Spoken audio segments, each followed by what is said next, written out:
Bueno, continuamos con el texto, ya ingresando a algunos conceptos que utilizan en forma sucesiva los autores.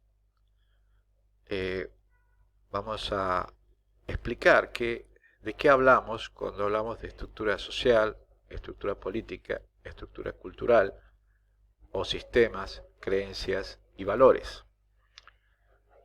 Estos son los temas que suelen surgir, suelen aparecer cuando estamos hablando de cuestiones que hacen a la discusión ideológica en alguna sociedad. Disculpen si tiene el sonido medio contaminado, por decirlo de alguna forma. Pasa que estoy en mi estudio y muchas veces el ruido de la calle a veces se escucha mucho. Pero veamos, eh, cuando en el estudio de los textos nos encontramos con conceptos un poco más complejos, eh, aclaro que todo lo que es la discusión de la ideología es una discusión que tiene muchísimas aristas, muchísimos significados, no es un tema fácil, ya les he explicado, y muchas veces los autores, sobre todo los autores que ustedes tienen en los textos que van a trabajar, presuponen ciertos conceptos. El primero de esos conceptos es qué se entiende por estructuración de las sociedades.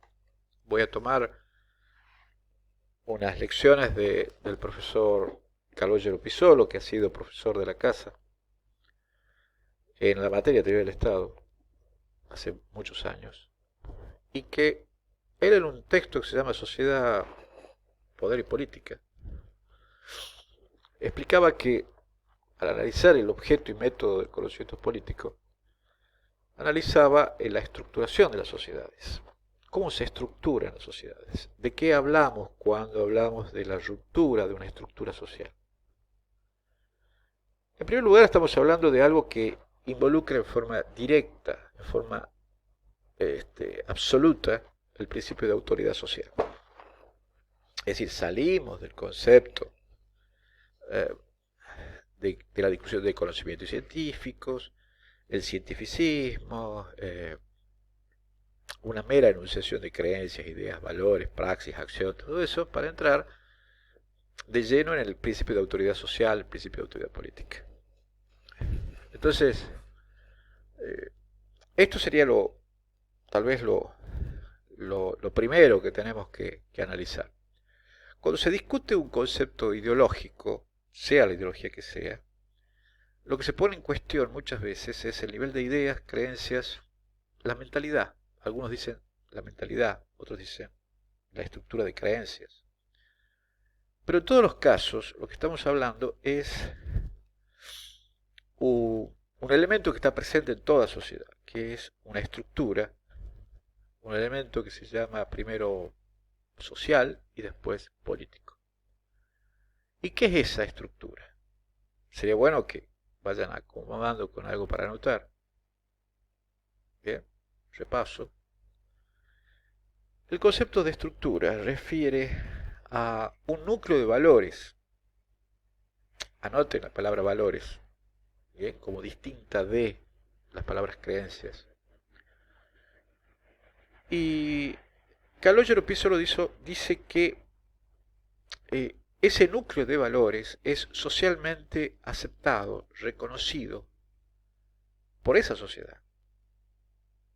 ¿Bien? Es decir, eh, de ese núcleo de valores se infieren, se legitiman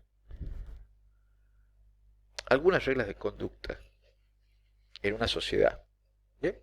Ejemplo, una sociedad republicana eh, va a aceptar el principio de libertad, va a aceptar el principio de representación y va a aceptar el principio de que sus instituciones están garantizadas mediante ciertas reglas institucionales, establecidas en un sistema normativo que muchas veces se conoce como el Estado de Derecho hay distintas discusiones sobre esto, pero lo que no se pone en discusión es que en una república el concepto es la libertad. Como por ejemplo, dentro de los valores socialmente reconocidos en la sociedad tucumana, por ejemplo, para poner un ejemplo local, no solo es el principio de la libertad, el principio de la legalidad, el principio del rol histórico, el principio de la soberanía del pueblo, sino el concepto de la independencia. Sería imposible de soslayar para esta sociedad el debate de la independencia.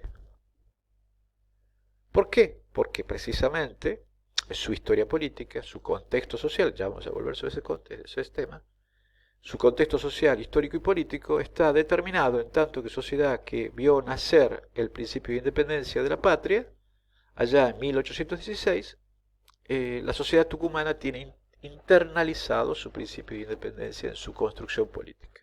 No sería la sociedad tucumana si no tuviera ese valor. Y eso es un valor estructural, un valor de principio de autoridad social, política y cultural. Entonces, cuando los autores se ponen a discutir este tema de la estructura y refieren que por estructura hablamos de valores que legitiman las decisiones de la autoridad, es decir, son fundantes de la discusión política, de la noción de esa política que habíamos dicho que tenía entre sus funciones designar a quienes toman decisiones, sino que también este concepto puede estar acompañado de una manifestación formal.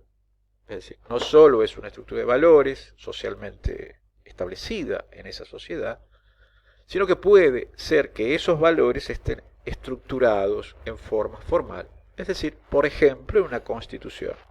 Ejemplo, nuevamente un caso tucumano, Juan Bautista Alberdi, cuando diseña en sus bases y puntos de partida o en sus principios de derecho público provincial, lo que está haciendo era definir claramente los principios de libertad, los principios de independencia, los principios de una república. ¿Bien? En su postulado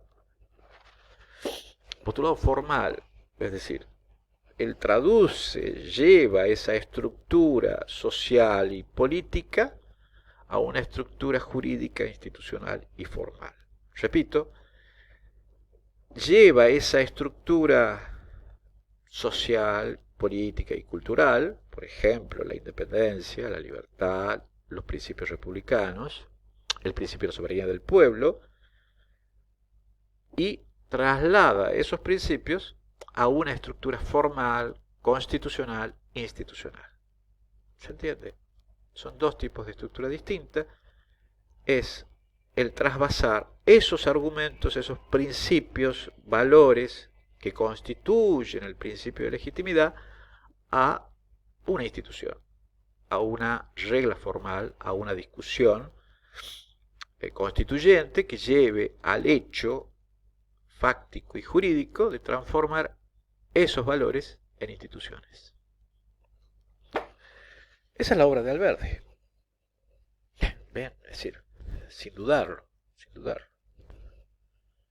Entonces, cuando vamos analizando esta estructura, la estructura no siempre aparece en forma plausible, en forma visible, sino que está subyacente, está como oculta, está como presupuesta. Bien. Algunos dirán que eso es como que es de una dificultad total y absoluta, porque hay sociedades que como que no son de mostrar su propia estructura social, no son de mostrar sus reglas de navegación. ¿Bien? Ejemplo, acá para este lado tengo, a ver, para qué lado, por allá, a ver, por acá sería, por ahí, no, por ahí, sí, por acá, por ahí. Barcos son con reglas de navegación. Entonces, si las reglas de navegación de una sociedad se explicitan en forma total y absoluta y se trasladan a un texto constitucional, muchas veces con solo modificar el texto constitucional se estaría modificando la estructura social. Pero no pasa muchas veces eso, al contrario. Es como que eso no se explicita, eso queda subyacente, eso está por ahí, no sé si me entienden. Al estar por ahí, esos valores y esas creencias adquieren, como en el caso de las sociedades, por ejemplo el caso de la sociedad tucumana, adquieren cierta relevancia, una relevancia que nosotros decimos, para aquellos que no son de esta provincia o de este sector de la República, construyen en base a la tradición de la historia ciertas posturas políticas. Y eso constituye la estructura, el núcleo de valores. Sociedades del interior son muy características en este tema. Ahora bien, cuando nosotros llevamos estos elementos al análisis del texto, nos encontramos con que el texto les presupone un cierto contexto histórico, un cierto contexto social. Eso es lo que los autores van a plantear como que el que una ideología o una determinada creencia pueda ser considerada como falsa o verdadera, es decir, aquello que decíamos de la ideología como lo verdadero, lo falso, lo falseable, lo engañoso o lo dogmático, eso lo vamos a encontrar en que posiblemente para hacer ese juzgamiento de si algo es falso o algo es verdadero o relativamente verdadero por influencia ideológica, o algo es extremadamente dogmático o algo es engañoso, tengamos que hacer el análisis del determinado contexto histórico y social. Entonces, esto nos exige que en la aproximación científica tenemos que constatar, apreciar y corroborar en el proceso histórico mismo. Entonces, si vamos a analizar la mentalidad revolucionaria, si vamos a analizar el rol de los caudillos, por ejemplo, o vamos a analizar los valores de la independencia en la etapa de la independencia de América Latina y en el caso de Argentina, tenemos que ponernos en ese lugar, en esa situación para entender el significado. Eso es lo que autores como Karl Mannheim, que está citado en la bibliografía, dice que para entender cuándo estamos ante posturas conservadoras, posturas liberales, tenemos que entender el contexto social, histórico y político. Si no, es muy fácil sentarnos a discutir desde este tiempo, siglo XXI, las decisiones que tomaron los actores políticos en los distintos contextos sociales e históricos de cada país, de cada región, de cada monarquía, de cada imperio. Es decir, es como que tenemos que tomar esa distancia para analizar. Por ejemplo, no podemos analizar lo ocurrido con la revolución de las burguesías, como se dice, las revoluciones del siglo XVIII y XIX, sin entender la crisis social y política que había, o la crisis de la monarquía. Como no podemos analizar la reacción que produce el pensamiento conservador sin entender esa época. Esto lo vamos a ver con los textos. Entonces, las ideologías, para ser analizadas, tienen que analizarse, al decir de Mannheim, al decir de Pisolo, desde esas estructuras sociales y políticas y, sobre todo, desde ese contexto histórico y social que las contiene. ¿Bien? Entonces, dicho lo cual, ahora sí vamos a los textos.